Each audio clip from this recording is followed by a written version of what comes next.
बिस्मिल्लाहिर्रहमानिर्रहीम। अस्सलामुअलैकुम my YouTube family, welcome back to my channel. मैंने सोचा कि आज एक व्लॉग रिकॉर्ड करते हैं। बहुत टाइम हो गया था, मैंने कोई व्लॉग नहीं बनाया था। मैं आज आपके साथ अपनी छोटी सी एक रूटीन शेयर करूंगी। सैटरडे की रूटीन, कुछ क्लीनिंग वगैरह की है मैंने, एंड उसके साथ कुछ और भी चीज़ें शेयर करूंगी। मैंने अपने लिए रखी गर्मा गर्म अदरक वाली चाय, साथ में मैंने एक एग बॉईल कर लिया एंड कुछ मल्टीग्रेन मैंने चीला बना लिया। उसके ऊपर मैंने सॉस डाल दी एंड ये मेरा ब्रेकफास्ट हो गया था। एंड चाय तो मेरे लिए मस्त है, लाइक जो भी मुझे पहले से देखते हैं उनको पता है कि चाय मेरी बहुत ही फेवरेट है। ब्रेकफास्ट करते हैं एंड ब्रेकफास्ट के बाद लगते हैं किचन की क्लीनिंग में। मैं ज़्यादातर किचन की क्लीनिंग के लिए हैंड ग्लव्स ही यूज़ करती हूँ, क्योंकि मेरी स्किन बहुत ही सेंसिटिव है। मुझे बहुत जल्दी रैशेस का प्रॉब्लम हो जाता है। किचन क्लीनिंग के लिए मैं सबसे बेस्ट यूज़ करती हूँ कि मैं हैंड ग्लव्स ही पहनूँ एंड वही पहन के मैं किचन की क्लीनिंग वगैरह करती हूँ। आज मुझे गैस स्टोव पे क्लीन करना था। वैसे मैंने लास्ट वीक ही जीप वगैरह डाल के क्लीन किया था, लेकिन फिर भी मैंने इसको अच्छे से सोप वोप लगा के अच्छे से क्लीन किया है। मैं 2 या 3 हफ्ते के बाद ही इसकी डीप क्लीनिंग करती हूँ, क्योंकि मेरे घर में इतनी ज़्यादा कुकिंग नहीं होती है। सच बताऊँ तो मैं सिर्फ अपने लिए ही कुकिंग करती हूँ। हस्बैंड तो हमेशा ज़्यादातर रेस्टोरेंट पे ही होते हैं, उनका डिनर लंच वगैरह वहीं पे होता है। सिर्फ मेरी घर में जो कुकिंग होती है वो फ्राइडे को एंड संडे को ही हमारी कुकिंग स्पेशली होती है, जब हस्बैंड घर में होते हैं। बाकी तो मैं अपने लिए ही कुकिंग करती हूँ, इसलिए मेरा स्टव अल्हम्दुलिल्लाह इतना ज़्यादा गंदा नहीं होता है। एंड अगर जब गंदा हो भी जाए तो मैं इसे जिफ डाल के ही क्लीन करती हूँ। और जब तक ये क्लीन ना होना मुझे बिल्कुल भी सुकून नहीं आता। मुझसे गंदे स्टव पे बिल्कुल भी कुकिंग नहीं होती, इसीलिए आई मेक श्योर कि रात में सोने से पहले मैं अपना स्टव क्लीन करके ही सोऊं, ताकि जब मैं सुबह उठूँ तो मेरा किचन अच्छा सा साफ़ सुथरा है।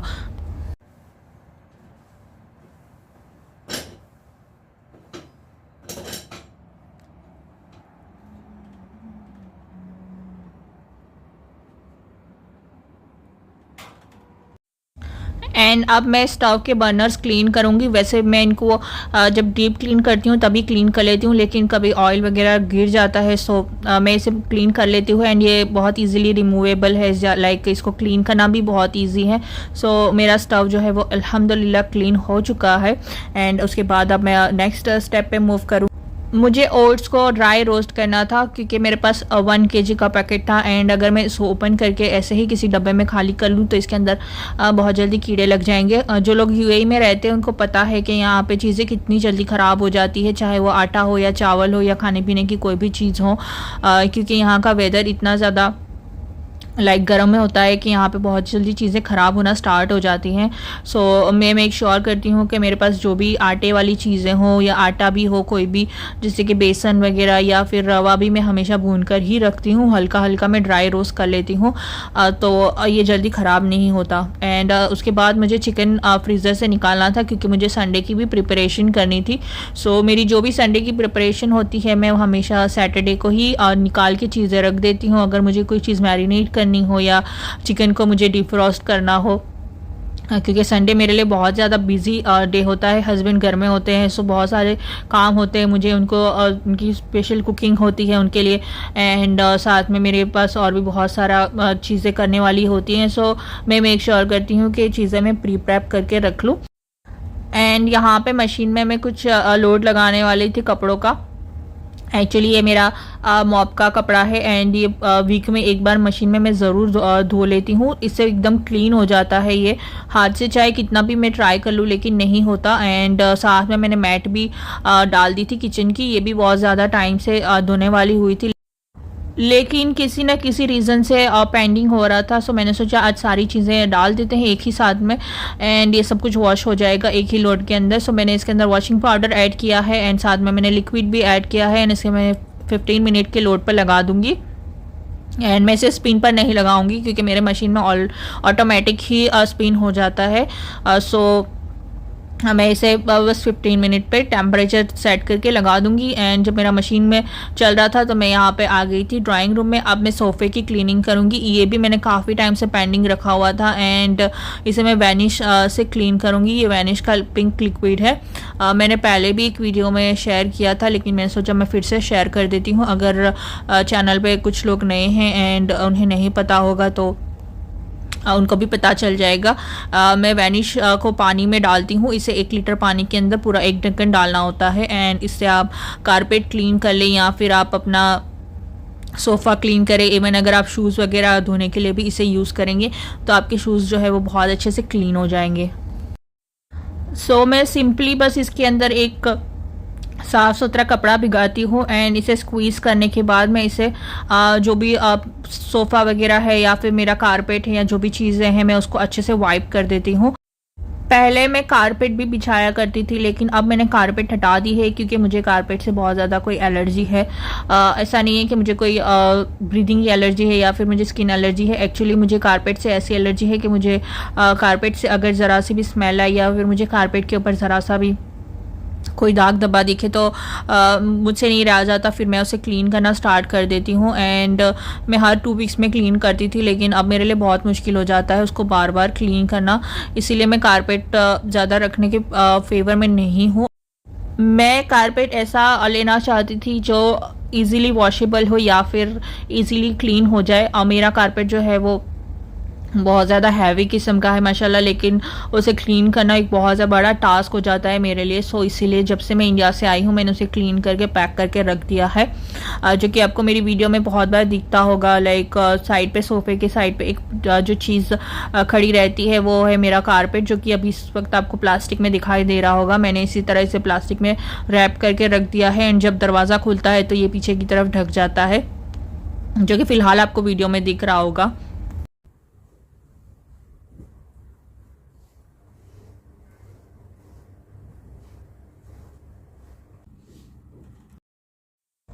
और सारे सोफ़े वगैरह मैं कपड़े से वाइप कर लेती हूँ एंड उसके बाद वैक्यूम क्लीनर लेके मैं उसे अच्छी तरह से दबा दबा के साफ़ करती हूँ। एंड ये वैनिश लिक्विड की जो स्मेल है वो बहुत अच्छी है। लाइक आपके सोफ़े या कारपेट में से बहुत अच्छी स्मेल आएगी। बिल्कुल भी ये नहीं लगेगा कि आपने कोई ब्लीच वगैरह यूज़ किया हुआ है। जब मैंने गद्दा हटाया है सोफ़े का तो इसके नीचे से काफ़ी सारी धूल मिट्टी एंड चीज़ें निकली हैं। मैं इस क्लीनिंग को काफ़ी टाइम से टाले जा रही थी क्योंकि बस मैं लेज़ी हो गई थी, दिल नहीं कर रहा था क्लीन करने का। आज मैंने बहुत ज़्यादा हिम्मत पकड़ी है एंड मैंने वैक्यूम किया है। ट्रस्ट मी, आप लोग सोच रहे होंगे कि इसके लिए क्या हिम्मत चाहिए, लेकिन कसम से वैक्यूम करने के लिए बहुत ज़्यादा हिम्मत चाहिए होती है। मुझे बहुत ज़्यादा हिम्मत इकट्ठी करनी पड़ी है क्योंकि मेरा बिल्कुल भी दिल नहीं था। पहले मैंने जब वैक्यूम निकाला है तो मैं सोच रही थी कि मैं क्लीन करूं या नहीं करूं।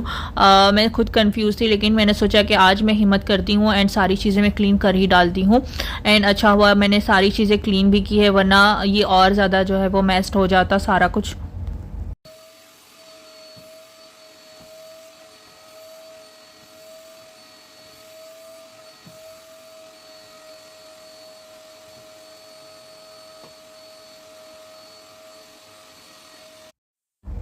देखने में तो ऐसा लग रहा है कि बस 1 या 2 मिनट के अंदर क्लीन हो गया, लेकिन इसे मुझे क्लीन करने में एटलीस्ट 1 घंटा तो लग ही गया था। अच्छे से क्लीन करना था ना, इसीलिए। अब मैंने इसके ऊपर श्रग बिछाया है एंड उसके बाद मैंने इसके ऊपर पिलोज वगैरह रखे हैं। एंड अब मैं आपको छोटा सा एक टूर देती हूँ। वैसे मैंने अपना घर बहुत बार दिखाया है, बहुत बार, लेकिन मैंने सोचा कि चले जो लोग नए हैं उन लोगों के लिए एक टूर तो बनता है। मैंने बहुत ज़्यादा चीज़ें नहीं रखी हुई है। लाइक मुझे घर बिल्कुल ओवर क्राउडेड बिल्कुल पसंद नहीं है। वैसे भी मेरा घर बहुत छोटा है एंड अल्हम्दुलिल्लाह जैसा भी है बहुत अच्छा है, लेकिन बहुत छोटा है तो मुझे बहुत ज़्यादा चीज़ें ओवर क्राउडेड पसंद नहीं है। चीज़ें थोड़ी हो लेकिन अच्छी हो एंड देखने में खूबसूरत लगे, चाहे वो बहुत ज़्यादा एक्सपेंसिव ना हो, लेकिन अच्छी सी चीज़ें सजा कर एंड साफ़ सुथरी करके रखो तो बहुत अच्छी लगती है। एंड घर को एक और चीज़ जो है वो सबसे बेस्ट बनाती है, वो है घर में लाइटिंग। मुझे घर में लाइटिंग बहुत पसंद है, चाहे घर छोटा ही हो, लेकिन अगर घर में अच्छी सी लाइटिंग हो, अच्छे अच्छे लैंप लगे हों एंड अच्छी सी चीज़ें हों तो घर ऑलरेडी बहुत खूबसूरत लगता है। एंड एक और चीज़ जो है वो घर को खूबसूरत बनाती है, वो है घर में एक अच्छी सी खुशबू आनी चाहिए। अगर ये 2-3 चीज़ें आप ध्यान में रखेंगे ना तो आपका घर बहुत ही खूबसूरत लगेगा इंशाल्लाह।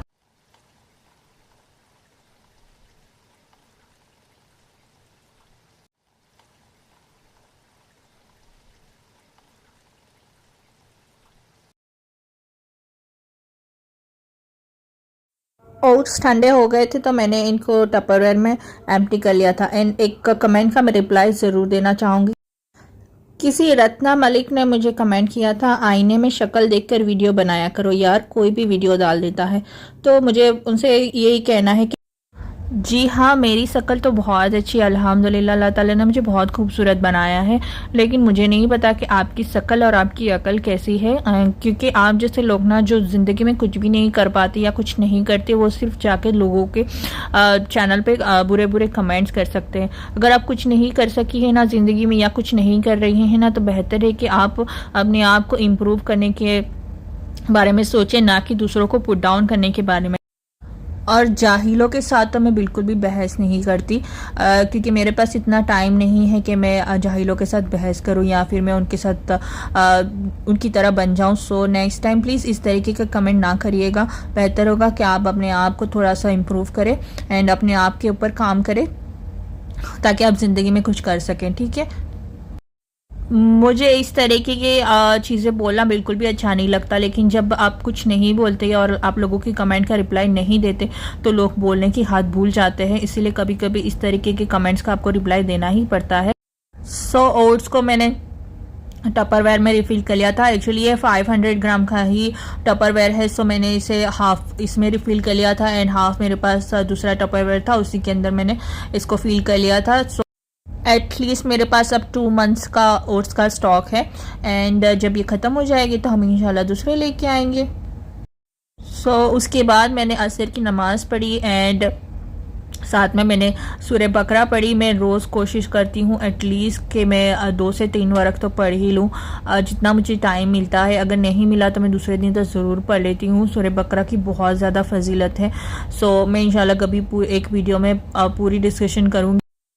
एंड चिकन फिलेट का भी मैंने कीमा कर लिया, ताकि जब सुबह मुझे इसे कुक करना हो तो मुझे चिकन को डीप फ्रॉस्ट करना और ये सारी झंझट से मैं बच जाऊँ। सो बस ये काम भी मेरा डन हो गया एंड ये देखने में थोड़ा सा सॉफ्ट लग रहा है, लेकिन फाइनली भी हमें इसे सालन में ही यूज़ करना है। सो इंशाल्लाह इसकी रेसिपी आपको मैं नेक्स्ट वीडियो में दूंगी। एंड बस मेरा काम अब ख़त्म हो गया है, सो अब मैं रेस्ट करूँगी एंड थोड़ा टीवी वगैरह देखूँगी एंड साथ में मैंने वीडियो वगैरह एडिट कर ली। एंड आजकल मैं नेटफ्लिक्स पे देख रही हूँ मैनिफेस्ट, जो कि बहुत अच्छी सीरीज़ है, मुझे बहुत इंटरेस्टिंग लगी है। सो मैं इसको ऑलमोस्ट पूरी देख चुकी हूँ, बस इसके कुछ एपिसोड्स बाकी रह गए हैं। सो मैं आपको ज़रूर सजेस्ट करूँगी, अगर आपको देखना है, आपको कोई अच्छी सी थ्रिलर मूवी देखनी है या थ्रिलर सीरीज़ देखनी है तो ज़रूर देखिएगा। ये नेटफ्लिक्स के ऊपर काफ़ी सारे इसके एपिसोड्स हैं। सो आपको एटलीस्ट 1 से 2 वीक तो लगेंगे ही इसे कंप्लीट करने में। एंड ये बिल्कुल भी पेड नहीं है, जस्ट मैं बता रही हूँ। सो वीडियो को एंड कर रही हूँ। अगर वीडियो अच्छी लगे तो लाइक शेयर एंड सब्सक्राइब कर दे। अल्लाह हाफ़िज़।